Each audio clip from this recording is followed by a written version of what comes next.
Menaxhimi i sezonit dhe marrja e masave për mbarvajtjen e tij ishin në fokus të Komitetit për Menaxhimin e Sezonit Turistik në mbledhjen e kësaj të njëjte në Vlorë.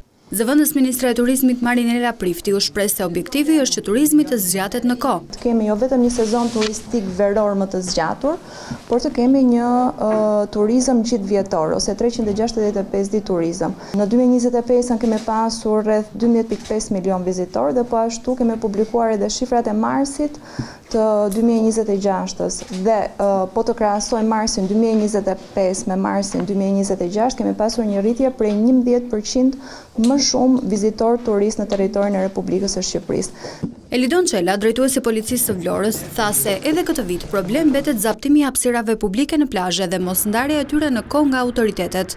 Problematik që kemi konstatuar nga viti i kaluar është zona e hapësirave publike, sidomos në zonat e plazheve dhe mosmandarja e moslidhja në kohë e kontratave nga Agjencia e Bregdetit për stacionet e plazhit.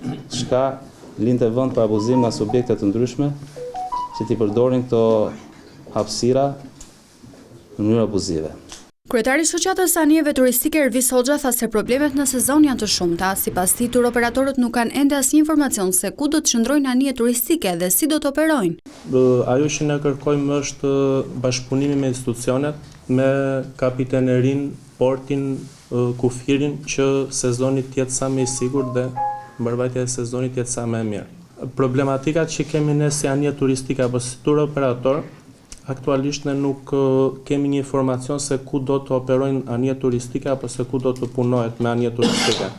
Duke qenë se sezoni turistik ka filluar, operatorët kërkuan më shumë punë nga autoritetet që të zgjidhin problemet e mbartura në mënyrë që ato të mos bëhen pengesë gjatë verës.